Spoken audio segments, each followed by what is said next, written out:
Bonjour les amis, Oli le Belge sur le sommet motocycliste. Il n'y a pas plus gros, il n'y a pas plus lourd, il n'y a pas plus long. Et malgré cela, je le dis chaque fois que je l'essaye, cette moto est tellement parfaite et tellement tranquille pour rouler, malgré sa taille. Bon, il y a des choses que l'on doit éviter de faire. Et évidemment, avec une Goldwing, c'est un demi-tour dans les graviers par exemple. Mais ça, on peut le retrouver sur pas mal de grosses bécanes. Alors, aujourd'hui, j'ai la chance de vous présenter pratiquement en exclusivité la 2021, parce qu'il y en a vraiment très peu. Elles sont très difficiles à avoir. On n'a pas eu de chance, enfin on n'a pas eu de chance, si, vous le voyez là maintenant, il fait super beau. On s'est pris quand même de la flotte ce matin et du coup elle n'est pas super propre. Je suis vraiment désolé les gars. Elle était très belle ce matin, elle était parfaite, maintenant elle est un petit peu moins propre. On a essayé de frotter un peu. J'ai la chance d'avoir un caméraman frotteur qui m'a un petit peu renettoyé la malle. Alors justement, le top case, ça fait partie des grandes nouveautés de cette année. Donc le top case a été agrandi d'une bonne dizaine de litres. Et c'est vrai que là, vous avez vraiment de la place pour ranger deux casques à l'aise. Vous voyez que là, il y a vraiment les deux. Il y a mon sac, le casque, c'est énorme. Franchement, c'est énorme. Maintenant, à contrario, n'oubliez pas de ne pas trop charger vos top cases. Pour le transport, on reste sur les anciennes, enfin sur les mêmes valises que la Beiger de l'année dernière. C'est vrai que ce sont des valises un peu tortueuses, qui a moyen de charger. Bon, dès le moment où vous avez la chance d'avoir le top case, c'est un pied. Alors là, pour le truc, vous savez ce que c'est ça? Ça, c'est le mode d'emploi de la Goldwing. Oui, tout ça, c'est le mode d'emploi. Parce qu'il y a tellement de choses à apprendre sur cette bécane que même moi, après plusieurs essais, je redécouvre encore des choses. Alors, bon, bien entendu, au niveau des grands plaisirs, vient près de moi. Donc évidemment, comme c'est là, c'est la 36, dites-vous, c'est la 36 000, vous avez bien entendu l'airbag. Donc ce qui vous permet pour une fois de ne pas me voir moi avec mon airbag Elite, puisque je suis juste avec ma veste, puisque j'ai l'airbag sur la bécane. Il y a tout. Alors on va remettre donc ce tableau de bord qui est assez spectaculaire, avec vraiment cette belle présentation qui vous donne envie de rouler. Donc dessus, vous avez donc moi je roule pratiquement tout le temps en tour. Il y a effectivement la possibilité de passer en sport. Voilà. Là, franchement, la boîte est super agressive. Donc vraiment, là, vous avez vraiment des passages de vitesse qui sont hyper agressifs. Vous avez également le mode éco. Ça, c'est une des nouveautés en 2021. Donc ça, c'est vraiment... je pense que ça fait partie des choses qui ont été développées pour l'Euro 5, c'est-à-dire que c'est un mode qu'on n'utilise quasiment pas parce qu'elle passe tout de suite en 7e, mais vraiment, et elle veut pas repasser dans les autres rapports, donc moi j'aime pas trop. Et alors, évidemment, le mode Rain, qui là met vraiment tout l'ABS, l'anti-patinage, etc., vraiment au maximum. Et là, vous avez vraiment une moto qui est très souple, mais par contre le mode Rain, lui, il est vraiment agréable à utiliser. Alors que le mode Eco, je l'ai trouvé un petit peu compliqué. Alors pour le reste, donc comme je vous l'ai dit, je suis en tour, ça reste un gros bébé à nourrir. Il ne faut pas rêver. Elle a un petit peu augmenté au niveau de la puissance aussi. Il y a une nouvelle gestion moteur avec l'Euro 5. En roulant extrêmement raisonnable comme aujourd'hui, je tape quand même dans les 8 litres. Parce que bon, c'est un tel plaisir de mettre des watts avec ce 6 cylindres que de temps en temps, il faut nourrir la bête. Il y a une chose qui est spectaculaire sur la Goldwing par rapport à d'autres, par rapport, on va dire, à toutes les autres grosses routières. Donc je parle vraiment des tout haut de gamme, donc Electra Glide, Roadmaster, donc et la grosse BM, la KSS100 évidemment. Un des grands avantages de la Goldwing par rapport aux autres, c'est qu'il y a un télélever. Télélever, bon, je ne sais pas si j'ai le droit de dire un télélever, mais en fait c'est le même système que sur une GS. Donc vous avez un train avant extrêmement directionnel, et surtout vous avez cette moto qui est vraiment qui est extrêmement stable, qui permet vraiment de déposer le dessous du moteur dans les virages sans aucun problème. Maintenant, moi comme d'habitude, vous savez que ce que j'adore vraiment faire, c'est de ne pas toucher le moteur. Donc de justement rouler le plus rapidement possible et de la manière la plus fluide, mais sans abîmer la moto, parce que bon, quand même, merde, hein. Honda me la prête bien gentiment, je ne vais pas commencer à tout péter. Alors effectivement, nouveau système audio, ça fonctionne toujours aussi bien. Franchement, non. Oui Gilles, j'aimerais bien faire écouter le système audio, mais si je fais écouter le système audio, la vidéo va être bloquée sur YouTube. Ah ben oui, eh oui, t'as qu'à te démerder pour mettre une musique qui va... Par contre, il y a une chose que l'on peut écouter, c'est effectivement ce moteur, parce que ce 6 cylindres, ce glou de moteur, c'est quand même extraordinaire, quoi. Alors, on est dans le truc. Écoutez ça. Il y a même les petits potes bien sympas. Là, je viens de dépenser 4 litres d'essence. Hein. C'est bien de faire le malin, mais... Donc, mais sinon, on va pas continuer, parce que si vous avez vraiment envie d'avoir tous les détails sur la Goldwing, j'ai fait des tonnes et des tonnes d'essais avec cette Goldwing. Donc, on a parlé des choses importantes, et il y a surtout, voilà, il faut savoir que cette Goldwing haut de gamme n'existe qu'en DCT.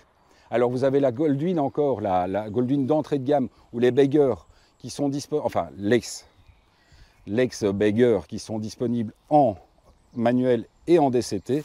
Celle-ci, la Tourer, n'est disponible qu'en DCT. Comme justement comme l'Africa Twin qu'on a reçue aujourd'hui, qui est un petit peu la moto porte-caméra. Hein. Ça fait toujours bizarre. On a la chance de recevoir une Africa Twin comme porte-caméra. Eh bien, donc, elle est également en DCT. Ce qu'il ne faut pas oublier, c'est que sur la Goldwing, vous avez quand même une boîte 7 rapports, où on sent vraiment le moteur travailler, et cette boîte est vraiment tellement agréable. Et je continue à le dire, j'en avais parlé déjà la dernière fois, il y a 2 ans, lorsque j'avais essayé la nouvelle Goldwing 2019 à l'époque. Réellement, la Goldwing, pour moi, c'est la Honda qu'il faut acheter avec le DCT. Il ne faut même pas hésiter, c'est 1000 balles en plus, mais franchement, c'est tellement top qu'il faut vraiment le faire. Allez, on se retrouve pour l'étape suivante, on va aller rouler un petit peu. A tout de suite les amis, ciao.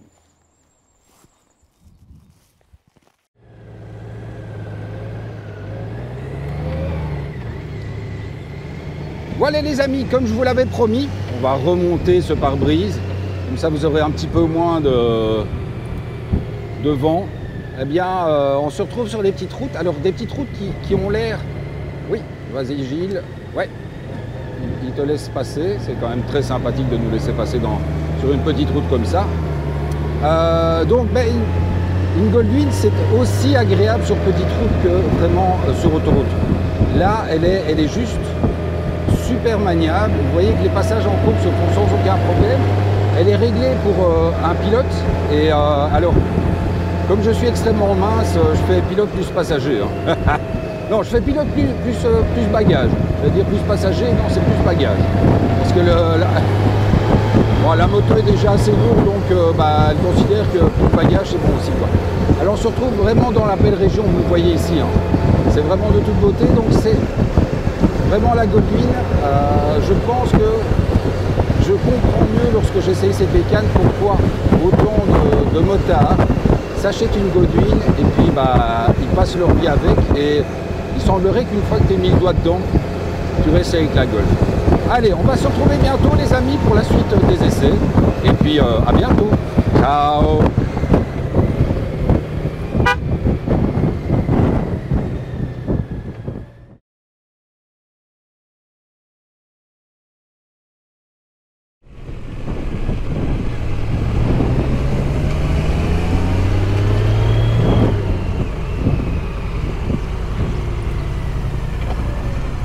On va redescendre.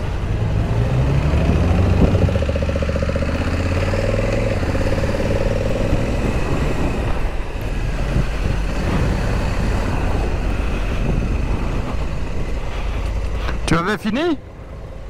On peut. Ouais, c'était bon.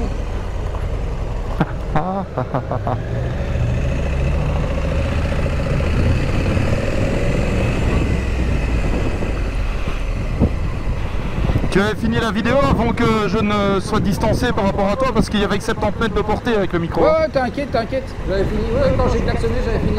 Qu'est-ce que tu fais? Tu te mets dessus pour filmer ou pas? Ouais, si tu veux. Attends.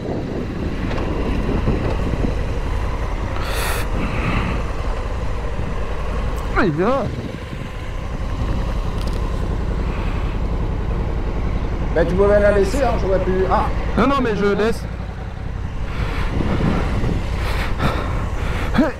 Hop. Ah, c'est autre chose. Hein. Ben c'est surtout que je l'ai pas eu avant en plus. Change, pas sur maison.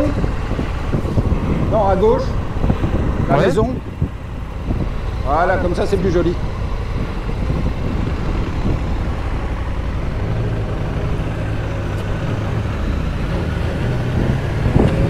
Bah voilà, hein, pour le plaisir, bah, à mon avis, on va voir s'il sera exploitable cette vidéo parce que évidemment là on a changé de moto mais j'ai plus de pare-brise. Donc ma voie risque d'être couverte. Et Gilles me suit toujours. C'est toujours assez marrant de voir sur une Dolphin. Alors le pire pour moi c'est de passer d'une moto à l'autre. Ça veut dire qu'en fait là j'ai même pas encore roulé avec la Gold et que je me retrouve aux commandes de la Gold alors que j'ai même pas encore roulé avec, donc je sais pas du tout comment elle se manipule. Alors moi je roule en manuel, c'est-à-dire que là j'ai mis la boîte DCT en manuel.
Comment tu mets le frein à main ici? Tu tires juste dessus? Je tire dessus, ouais. Voilà.